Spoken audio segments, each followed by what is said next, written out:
QC podcast. You're listening to Good is in the Details. I'm Gwendolyn Dolske. And I'm Rudy Salo. And this is the podcast where we learn what we didn't know in the spirit of Socrates. Rudy, say something. Do I need to say again for the third show in a row how I'm so happy that we've actually come up with our, what is that? It's not our hook. Yeah, we came up with brand.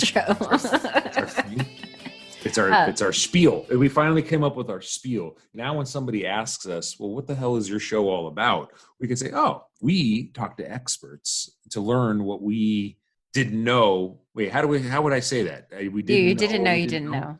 Yeah. In the spirit of Socrates. And they'll say, well, what does that mean in the spirit of Socrates? Which would mean what, Gwen? What does that actually mean? Well, you know what? As a lawyer, you would appreciate the Socratic method. So it's the initiation of learning through questions that you discover the truth within yourself. You know what? I remember it was when I was on campus and I was listening to Neil deGrasse Tyson, his podcast, and he was taking questions from people. And one of the questions was, how much does the earth weigh? And I was thinking, God, that's an interesting question. And then the answer is it's weightless because it's in space. And I kind of smiled and I thought, oh, I didn't know that I didn't know that. So there is something I can see you thinking about it. Really. It's weightless. Now there's a mass to Earth, but it doesn't weigh anything because it's in space. And so that would be an example where you're like, oh, I didn't know that. I didn't know. And there's a joy in that. And I think that, one of the goals of the podcast is to kind of unearth that, kind of to reconnect that, because I think a lot of times, especially today, we confuse information with knowledge or with wisdom. And really wisdom is this humility where you are curious and you're, interested in the world and open to learning what you didn't know, and that there's a real joy. That's part of what it means to enjoy your life. Rudy, I can't believe I didn't know that the earth was weightless. I'm almost, because I was picturing myself right there. I was like, okay, you used to, before you had kids, my wife and I used to like to go out to do trivia night at the bars. And I feel like, okay, if that was one of the multiple choice answers, like, it weighs 10 trillion pounds, or, it has a whole bunch of numbers and it has a whole bunch of equations. And then if it had weightless listed there, I'd be like, of course it's weightless. And then that would kind of trigger it to me. But if it wasn't a part of multiple choice, I would literally just, throw out a number, infinity, and look like a complete idiot, which is what I'm sure I look like right now as you're watching me try to calculate the weight of the earth. That's fascinating in that you do bring up a good point, speaking, about lawyers and what is it? Oh, the Socratic method? Correct. The method that's used during the first year of law school. And every law student needs to be made aware of this, because it's painful. It's a very painful process. It's the Socratic method. So during your first year, when you're learning contracts and you're learning civil procedure and you're learning criminal law, you're learning the standard courses for the first year of law school. You need to have read the cases for the night before, because the teacher may randomly call on you. And it's it's portrayed very well in a very famous film. Every law student is told to watch this movie. I don't know if you've ever heard of this, Gwen, but if you really want to see the Socratic method in play, there's a famous movie called The Paper Chase. It's about, I don't know it. Yeah, I think it's, so yeah, the author Scott Turow, who wrote Presumed Innocent, great film, Harrison Ford, and he wrote a whole bunch of other books. It's about his first year. It's kind of an semi-autobiography. I believe it's either he wrote based on a book called 1L, either Scott wrote it or somebody wrote it, or Scott Turow had some involvement in it. And so The Paper Chase is loosely based on that. It's about his first year of law school at Harvard. And It's mind-blowing. In fact, if you don't watch The Paper Chase until you get into law school, because if you watch Paper Chase, you will not go into law school, because it's all about the Socratic method. Okay, so what are your thoughts about Legally Blonde? Excellent film. Really, it's a great film. I thought there was a lot of truth to that movie. I mean, there's a lot of funny things about it. And then people have asked me, "Oh, do you watch Suits?" I guess there's just tons of people that watch Suits, and I've actually heard from a couple of attorneys that they're like, "Yeah, Suits is a pretty good portrayal of what's it really like to be a lawyer." But they're litigators, and I got out of litigation after the first 2 years of law school. I've always told people, and they some people might take this the wrong way, but the best show that I've ever seen about like the true business of the law and the true weirdness of relationships is Better Call Saul. The first several seasons of Better Call Saul will give you a very good idea of like the business side and the personalities of and the weirdos that can be in the world of the law. And I'm not talking about the criminal aspects of Better Call Saul, but I've talked to several lawyers and they agree with me. They're like, "Oh yeah, when I've watched Better Call Saul, that'll give you a good idea of what's it like to practice law and be in the business of law." And no, I'm not talking about dealing drugs or anything nefarious. I'm talking about they had to. You're not talking about the fun stuff. I'm not talking about the fun stuff. That's right. They had to have had a lawyer help write that show. Well, I guess this would be a good time to let our listeners know that we are just having some drinks and we are reflecting on good is in the details. Not a lot of drinks. We don't, we're not pushing, speak for yourself, Rudy. I just had a 70 calorie White Claw, and then now I'm having a Miller High Life, extremely low alcohol content. We're not trying to promote alcohol use, which, by the way, in law school, another thing going back to law school, kegs on the quad and alcohol, it's a big part of the law school experience and the experience of being a lawyer. And that's why, unfortunately, a lot of lawyers suffer from substance abuse. And there's been a lot of focus these days on it, Gwen. So we should not be taking this so lightly. We are not drunk or drinking heavily at all. So if any clients are listening to this, this is my disclaimer that I'm putting out there. See, I'm acting like a lawyer right now. Well done. See, I told you when I try to be funny, it doesn't work. I've said that. It doesn't work. It doesn't work. Well, Rudy, you have said on a number of occasions that one of the reasons you wanted to be part of this, or you were happy to be part of this, is because you were learning, you wanted to do more learning about, the good life and this and that. So I am just curious to you, is there an episode that stands out to you that we've done where you were thinking, oh, you had some sort of an aha moment, or you looked at things differently, something that impacted you? There's been several aha moments that I've had on this because I'm not a smart man, and any kind of knowledge beyond Rudy, not true. At least you have great hair. I do. Yeah, as far as like aha moments, I'm trying to think of something recently that we've talked about what is comedy, and we've tried to get it on a philosophical approach, right? We've tried to, for multiple reasons, because on this show, we've definitely approached cancel culture, problems with it, the reasons behind it, what's the role of comedians, what's the role of comedy. And on our most recent show with John Thomas, an aha moment was about when we asked John, what is the definition of funny, which I swear we have asked at least 5 or 6 guests, because we've had comedians like Jeff Hodge on the show. We've had Aaron Darling on the show. We've had Matt Ritter on the show. And we also had your friend Brent Smalls on the show. And we've always kind of asked this question about what is funny. And John actually came up with the best answer that I've heard. And it's all about relatability.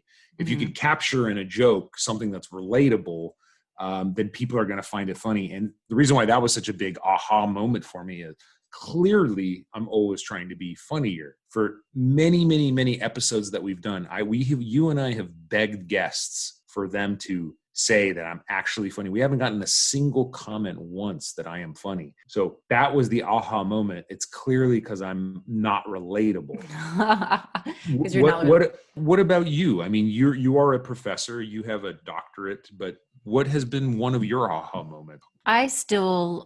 So I'm always really excited and proud of our episodes. I have to tell you, and maybe because it's one of the more recent ones, but the one on understanding joy about Angela, or let's see, I want to have it right. Dr. Reverend, or is it Reverend Dr. Angela Gorel, her book, The Gravity of Joy. And that has really stuck with me. And her book was so powerful. And I think one of the reasons why I liked it is because I went into reading the book thinking that I was going to get some sort of an academic understanding of joy. And then when it was this, this analysis that was also part autobiographical and so raw and so personal, that it was really, really incredible. And I've shared that with my students, and I'm always interested in people's stories where they've gone through some kind of tragedy and they've come out on the other side of it more enlightened. And I think that that's what you get from the Understanding Joy episode. And that's also where she talked about, learning about or talking about what is happiness and what is joy when she was going through her own grief. And there was just so much hope and inspiration in her work. And I just absolutely loved that one. I keep going back to that in my mind, like, God, that was just an amazing episode. And you know what? After that episode aired, I got emails and texts from different people screenshotting with a screenshot. Can you screenshotting? Giving me a screenshot of purchasing her book as a result of that episode. And so I remember I told you about that. And that was just so exciting because her work has just skyrocketed on Amazon and she absolutely deserves all of that success. And it was just very cool to play some sort of a small role in that because her book is something that I think everybody should read. It was just so fantastic. Yeah, Dr. Grohl was on our show twice, and the episode that I had a couple of aha moments on was the follow-up episode where we talked about Always On, her other book, social media. One of the aha moments that I had during that particular show was where we were discussing about what was needed in the United States, and that was clearly we need to teach civics. There's only like 9 states that require civics and a basic understanding of U.S. government structure and the laws related there too, which is I think one of the reasons why we have some problems in this country where we don't know about the separation of powers and abuse of power, executive privilege, the role of the Supreme Court. But then like during that discussion, she and I, or I and she, we kind of came up with the idea of, in addition to civics, we need to start teaching our children. We need to come up with the idea of a digital citizenship course. Yeah. About how to act online, how to not act online, and how, bullying or doing negative things online can ruin your life. And here are the things that you need to think about, and the role of parents in social media, and how, everyone's just so down on social media these days. But her kind of take on it is, if you want to be negative about it, sure. But what you really need to do is to think about all the good that you can have with social media. You got to have a little bit of self-discipline, which on the second episode that Aaron Darling was on, we talked about self-control and social media. And I've really had a lot of aha moments when we have talked about the benefits and negatives of social media and why just deleting it and just completely ignoring it like it doesn't exist as a parent is literally like being an ostrich and burying your head in the sand. You and I, as parents of young children, we're going to have to take this head on. If we don't learn now how to properly socialize our children to social media, we're going to have a lot of pain. And those have been several episodes have provided those kind of aha moments for me. Yeah, I recently gave a talk. I was on a philosophy panel for the Pop Culture Association. So it's academics talking about pop culture. And I had a chance to be on the same panel with Professor Green, who is the author of Spoiler Alert, who we had on for Don't Spoil That. And my paper was heavily influenced by Dr. Gorel's work. And I talked about this shift from the ancient Greeks idea that what it means to live life well and the moral life and the enjoyable life is an emphasis on character, which is an emphasis on your talent, on your capacity to reason, on your mind, that is actually what makes life good. And what has happened with social media is that there has been this shift, or this was my argument, that there's been this shift from character to image. And they're not one and the same thing. And that there's the benefit to being older, to not having, not that much older, but you're older, so you get perpetually 25 is an amazing thing for you to achieve. But 25 is older than 10. So yes, please go on. So there's this advantage we were not born with a phone in our hand. And so we remember pre-social media. So we are able to, I think we have more control with stepping away from it, as opposed to younger people where it is their life, that is their sense of connection, and it's not working out. It's causing more depression. It's causing so many more problems. So I was just interested in that shift from character to image. And I think that the ancient Greeks had it right, that the good life or the enjoyable life is really when you are, you are working in the activity of the mind. That's when life is good. That's when life is fun. That's when you are interacting with others. And psychology today has actually demonstrated that that's true, that you get far more happiness from the non-materialistic things. You don't have to be anti-material. It's just that if there's weighing, then one is better than the other, and you can't swap them out. I take from what you said, for my own selfish reasons, what I take from that is when you're exercising the creative side of yourself, and you're creating something, whether it's a joke, whether it's a skit, or whether it's a movie, or whether it's a novel, or whether it's something like that, that really is joy.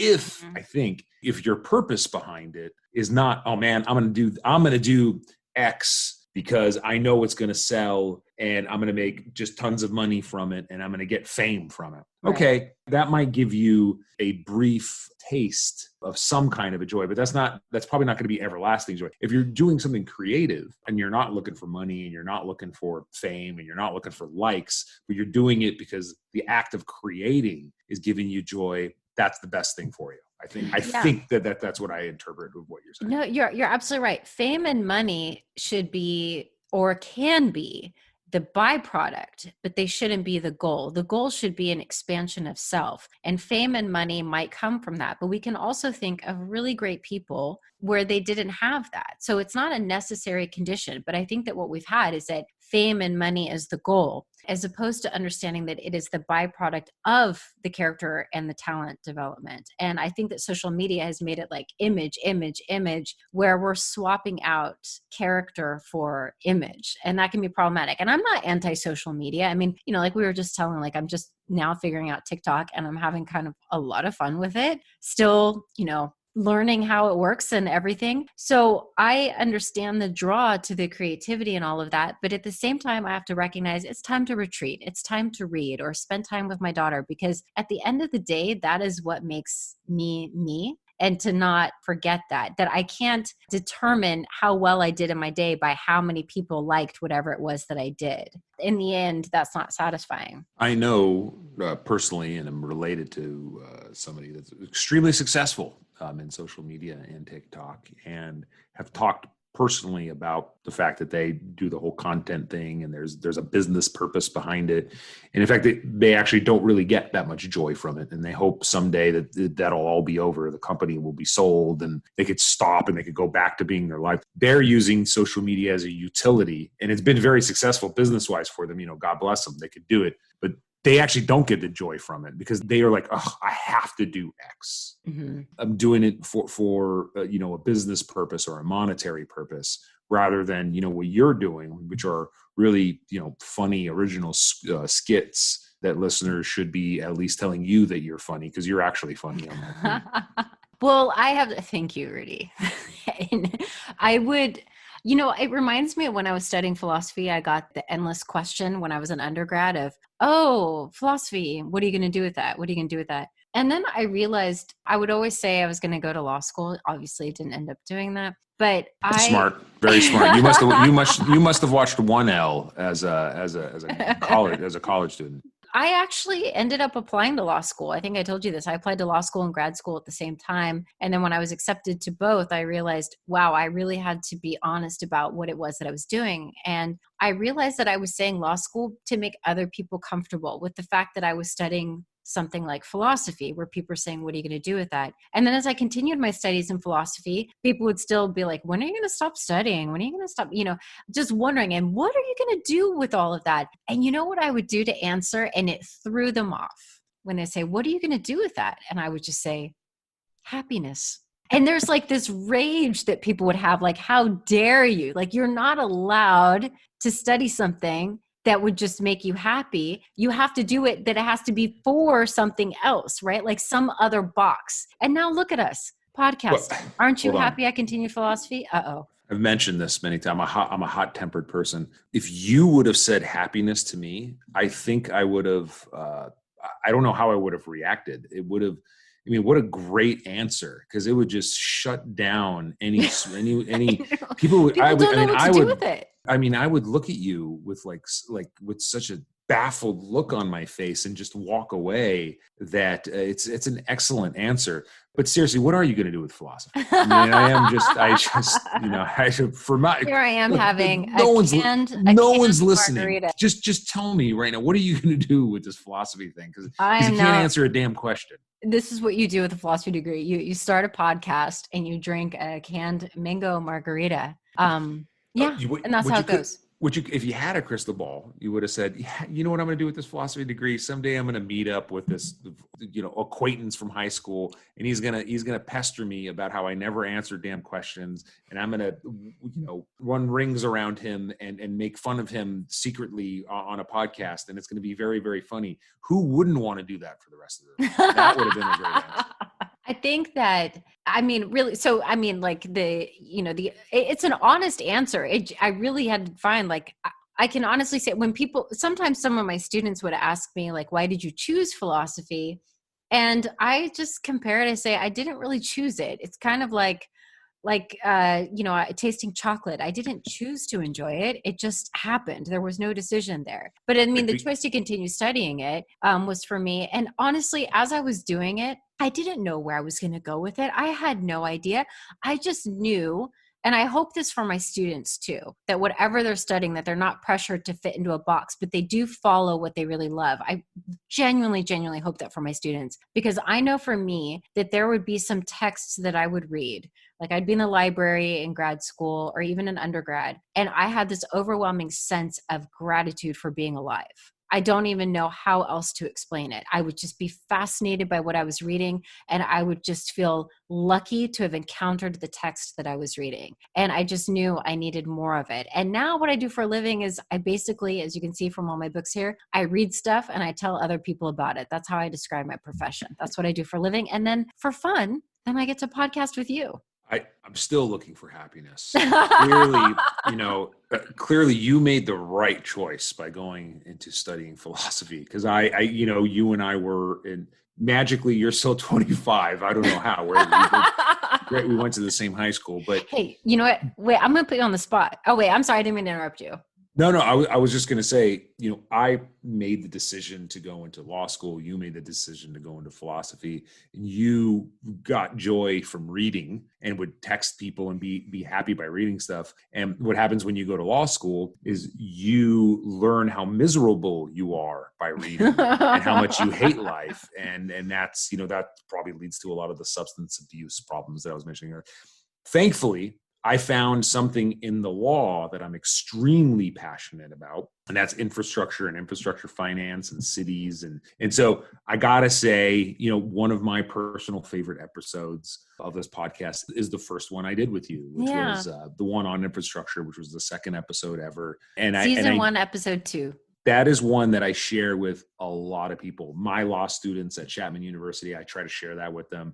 Anybody that asks me about, like, well, what are you all about? I share that episode with them. Yes, it's self-serving, but I do feel like it's a very good episode about what is infrastructure and why does it really matter. And I recently, I'm going to tie right back into what you're saying. I recently felt joy after reading text. Just like you. And it was so much joy. I put it onto LinkedIn, I put it onto Facebook, and I put it onto Instagram. I was reading a book on my favorite highway, which is the Highway 395, which goes from, it basically just takes you through the Eastern Sierras. And I don't want to spend time about how weird I am about it. In the very beginning of that book, there's a line that talks about how in 1910 or 1906, the California legislature put a bond measure on the ballot. And as a result, all of these roads could come out of this bond money that was created. And as a result, the 395 was created and all the highways and our state was really built out. And I'm a bond lawyer and I felt joy. I felt tied to something. I was like, oh, this is why I'm such a nerd and like what I do. And so that's the only time in my life where I felt joy from reading text. It was very self-serving because it had to do with my job, but I get what you're saying. Go ahead and ask me that question now. I was going to put you on the spot. I was going to ask, I had sent you Socrates as a defense. Did you ever get a chance to read it? I have not. Okay. I wish I could. You know what? I wish That's I could great. lie, I mean, but I can't. my students can relate. So that's fine. I am one of your students. I have not read it. I've been Okay. I'm still giving you that homework. No, I'm going to read it this summer. This summer is all of it because COVID was, I mean, we had a lot of great episodes on, you really jumped on top of the pandemic from the very beginning and talked to various health experts. We even had an episode with me that got me even more back involved in this program about the effects of transportation of COVID. Yeah.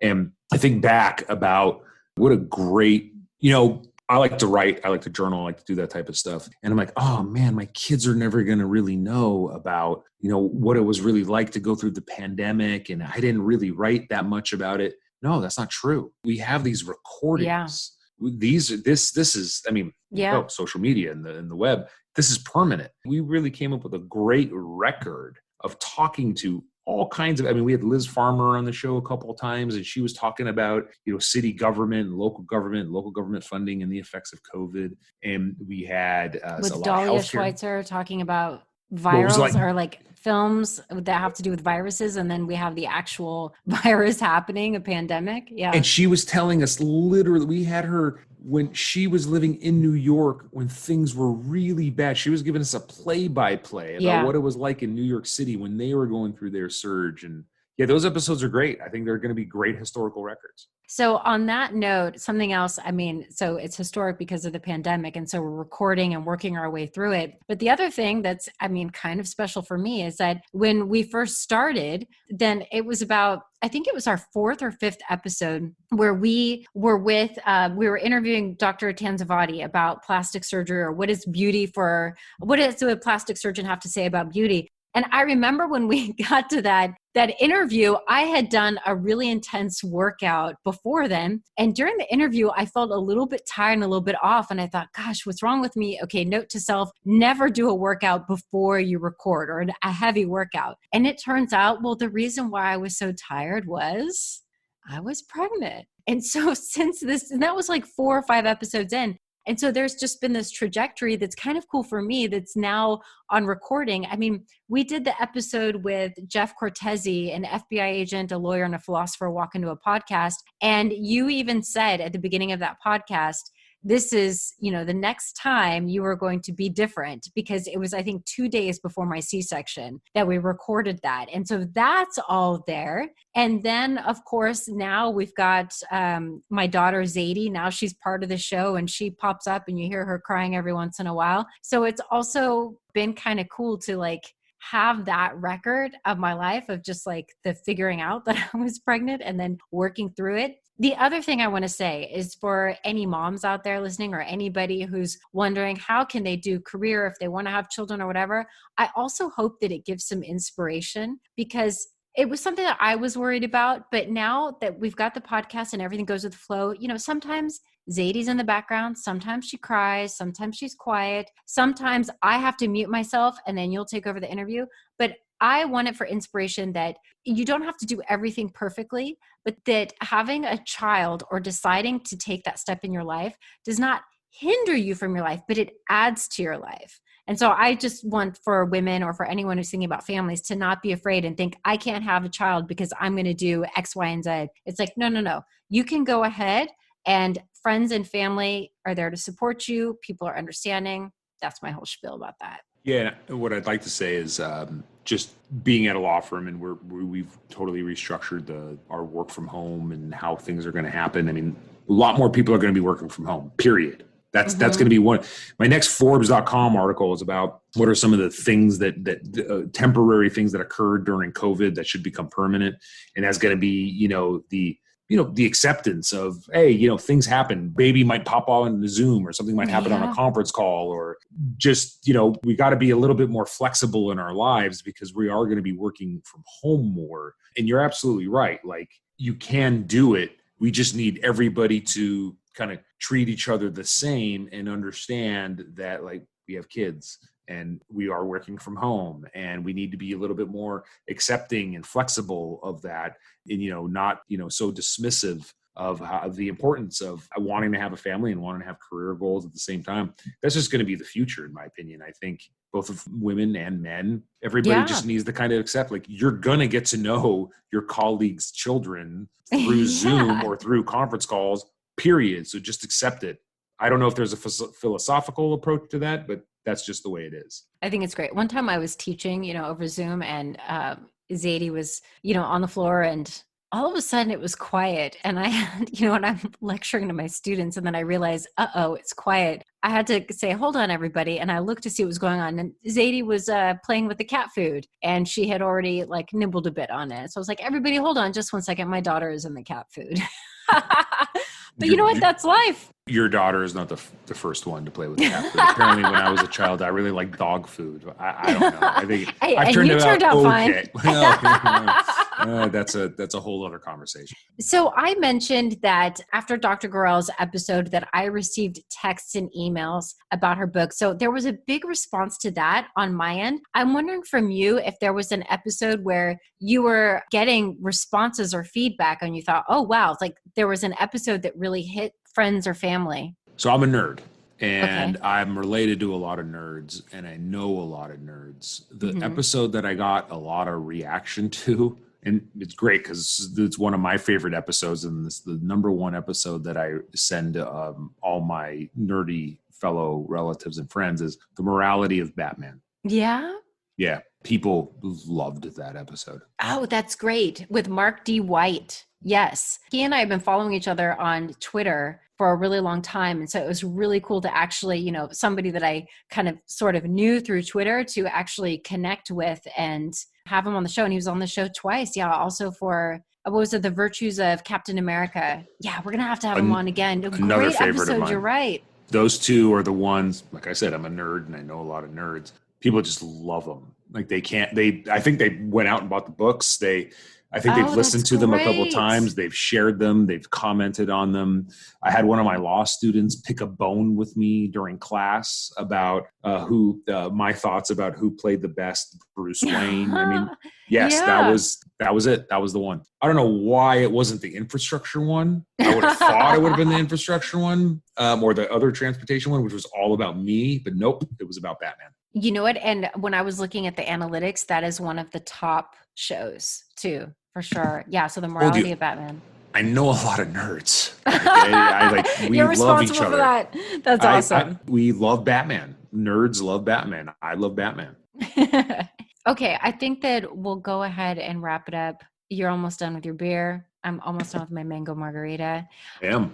All right. So thank you, listeners, for being part of this show, for listening, for your support, for your comments. If you're enjoying the show, please rate and review it. And we're on Facebook. We're on Instagram at Good Is in the Details Pod. And let's see, Rudy, what's your Twitter handle? Salo Rudy. So it's my last name and my first name. And then on Instagram, I'm RudySS77.